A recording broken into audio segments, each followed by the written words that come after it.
Hi everybody, welcome to week 11 of Budding Actors and Theatre Makers Online. Thank you for coming in today to see what we have in store for you in this brand new episode. Without further ado, let's get started and let's get warmed up. Okay everybody, so today our warm-up to get us physically warmed up is called beach, bank, boat, okay? There's 3 positions I need you to know and I'm going to teach them now. So the first one, when I say beach, you have to lie down and sunbathe, just like this. Okay?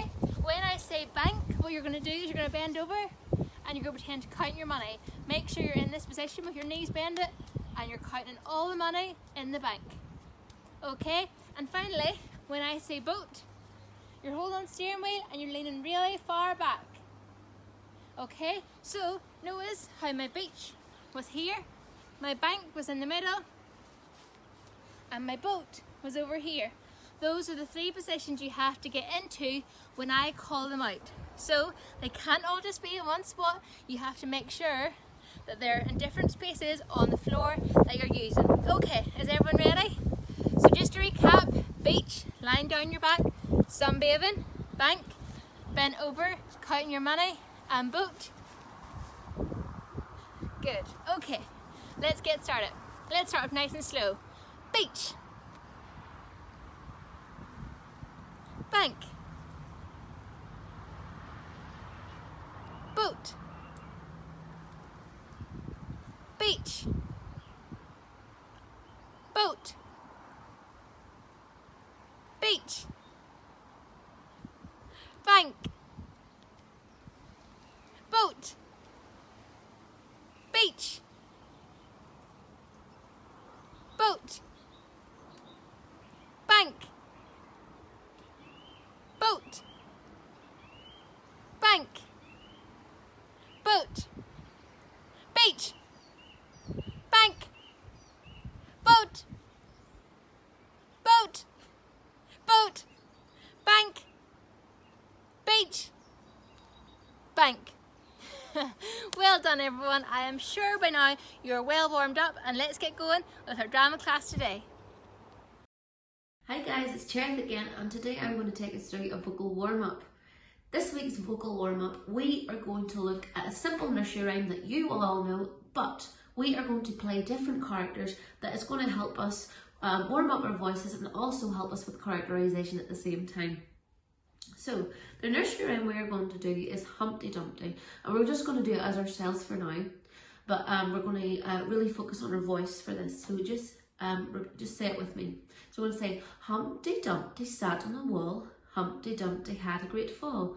All the king's horses and all the king's men couldn't put Humpty together again. So you've said it as yourself now.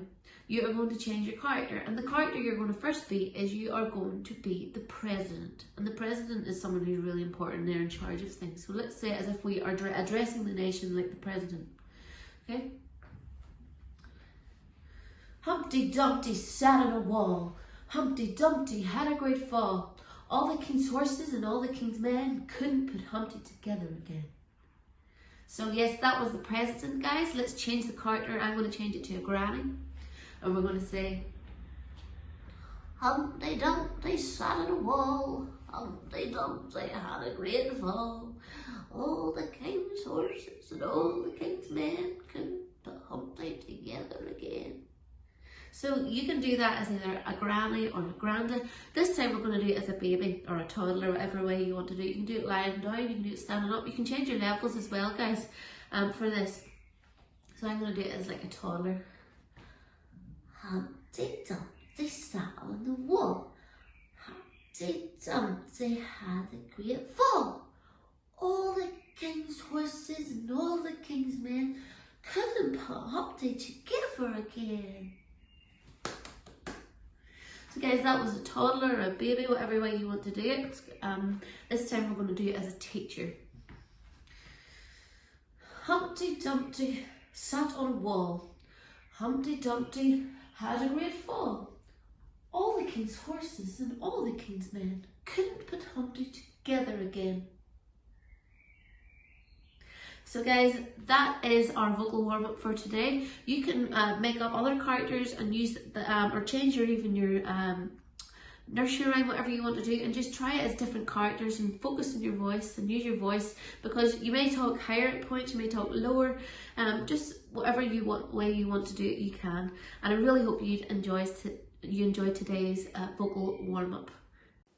Okay, so now that we've warmed up, we're moving on to the idea of sound. And sound is extremely important in theatre, in films, because it helps the actors, the directors, the whole crew get the audience to understand what kind of theme and what mood the story is in. Sound can play a really big part in us as an audience understanding what's about to happen next, or what has just happened. For example, think of all the happy movies you've ever watched. They usually have happy, cheerful songs, whereas maybe a scary film or a sad film has slow, somber music, and that determines how you feel when you're watching the movie. So, today I am going to take you through the idea of a soundscape. And a soundscape is something perhaps you've never heard before, but hopefully at the end of my section today, you will understand much more what it's all about. So, prior to shooting this episode today, Megan and I talked about how later on in the episode you're going to learn how to create your own radio play. And Megan's radio play today is going to be an extract from Macbeth's play, and it's going to be the witches scene. And anyone that knows what the witches are all about, this is going to be a very mysterious, spooky, scary in some parts scene. So I thought of what soundscape I could create to help Megan bring her radio play to life. As I say, sound is vastly important when we go to create a performance. We need really good sound to get the audience feeling what we want them to feel as actors. So, I'm going to show you today how you can use lots of sounds to decide around your house how you're going to form your own soundscape. You don't have to create a storm like I'm going to. I'm going to create a storm to help with the atmosphere of the witches, but instead you could decide to create a happy soundscape, a mysterious soundscape, a secretive soundscape, anything that you want to get your audience understanding when you perform your very own play. I'm going to show you today how by using simple household items to create noise, you can add these all together to see how a soundscape can be created. Another thing, a soundscape can be created by noises that you can make yourself. If I think about how today I am doing a storm, I can have noises of the wind howling, and I can make this myself, such as whoo, whoo. Or if I was thinking about really heavy thunder, I could stamp my feet. You with your body can create the sounds for your soundscape, but let me show you how I'm going to create my soundscape today. First, I drag my nails along a door to get the spooky atmosphere of a storm and wind coming.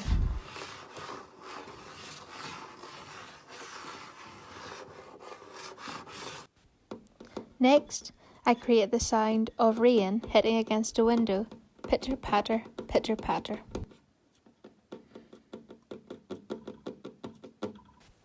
Now, I use the simple item of a milk carton to create the sound of wind.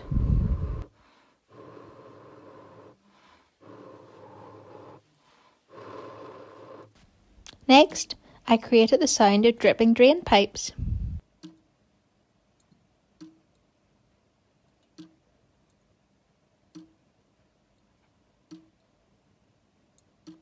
Finally, the most random object I used, but I think the most effective, was scrunching up a plastic wrapper to create the sound of heavy, heavy rain.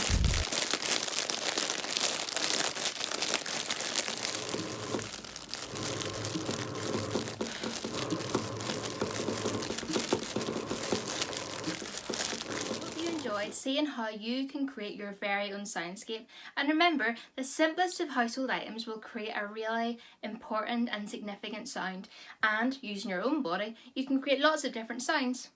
I hope that you enjoy making your very own after watching this episode, and please remember to send in any videos that you have made of your soundscape, as we would love to hear them. Okay, let's move on to creating the radio play with Megan.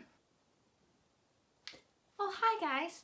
I was just listening to Martina's amazing soundscape and it really inspired me.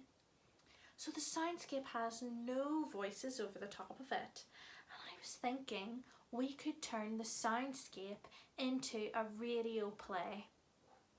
A radio play does exactly what it says on the tin. It's a play on the radio. So if I was to read out Macbeth as a radio play, I would have to read all the stage directions and describe what the set would look like, because you can't see it, you can only hear it.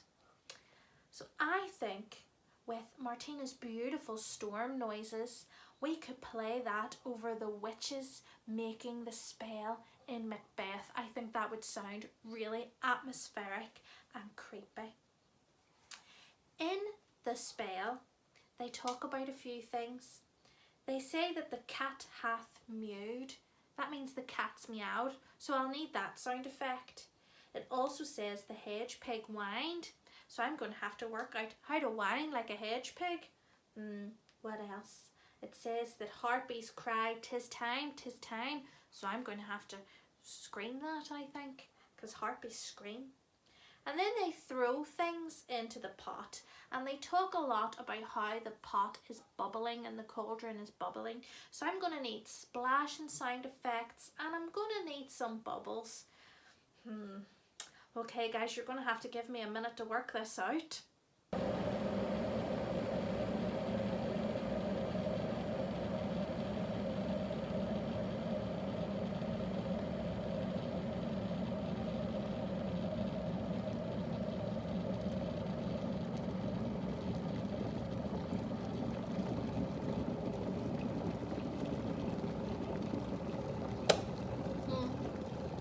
Too electrical. Try it this way.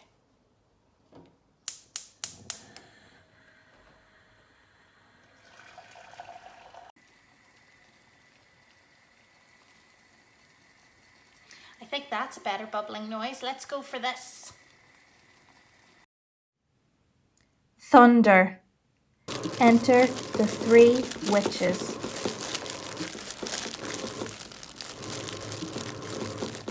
Thrice the bridal cat hath mewed.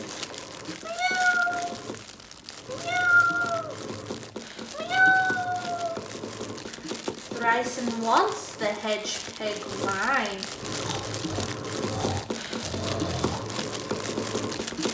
Harpies cry, "'Tis time, 'tis time." 'Tis time, 'tis time, 'tis time.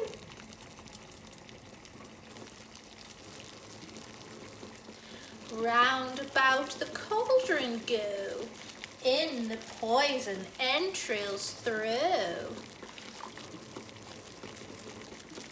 Toad that under cold stone days and nights has 31.